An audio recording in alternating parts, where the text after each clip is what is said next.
Perkenalkan, nama saya Priscilia Meningka. Pada saat ini saya akan menjelaskan materi tentang analisis komparatif. Selanjutnya, materi analisis komparatif.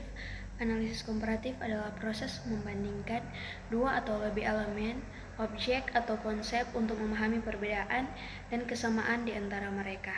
Pendekatan ini digunakan untuk mengidentifikasi pola, tren atau karakteristik unik yang dapat memberikan wawasan mendalam tentang fenomena yang sedang diteliti.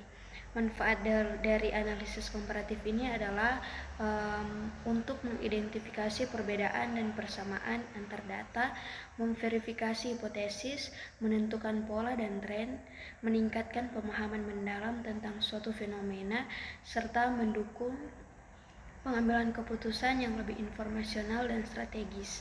Dengan membandingkan data, analisis ini kemungkinan generalisasi yang lebih kuat, evaluasi efektivitas intervensi, pengembangan teori, dan mencapai keunggulan kompetitif.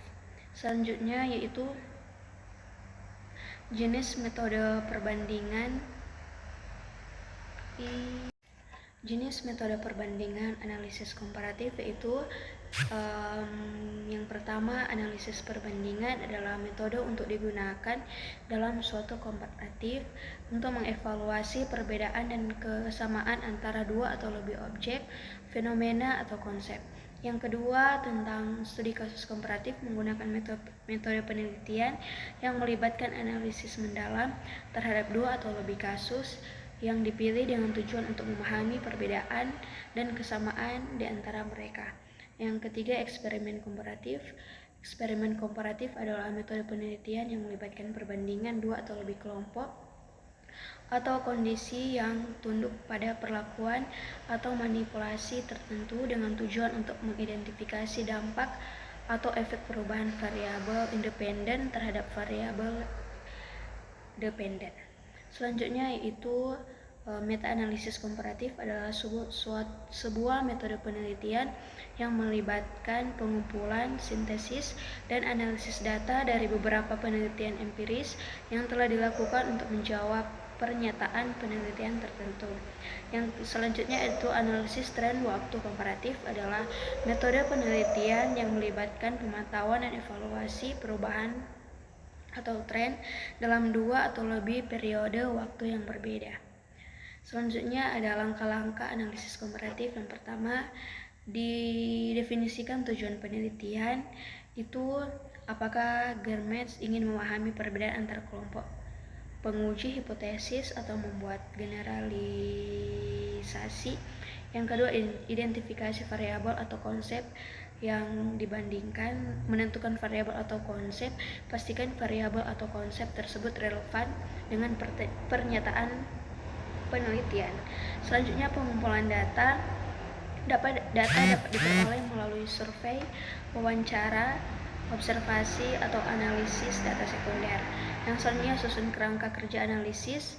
Itu dengan cara merancang kerangka kerja atau model analisis yang mencerminkan hubungan antara variabel atau konsep yang sedang dibandingkan. Selanjutnya, persiapan data untuk analisis. Bersihkan dan siapkan data agar sesuai dengan metode analisis. Selanjutnya, metode analisis. Metode ini bisa melibatkan analisis statistik, analisis konten, analisis naratif, atau kombinasi dari beberapa metode. Selanjutnya, lakukan analisis statistik jika diperlukan. Selanjutnya, intervensi hasil. Intervensi hasil ini mempertimbangkan konteks atau tujuan penelitian. Selanjutnya, bandingkan dan evaluasi. Melakukan perbandingan antara kelompok atau variabel yang dibandingkan. Selanjutnya, tinjauan kembali pernyataan, penelitian, dan hipotesis.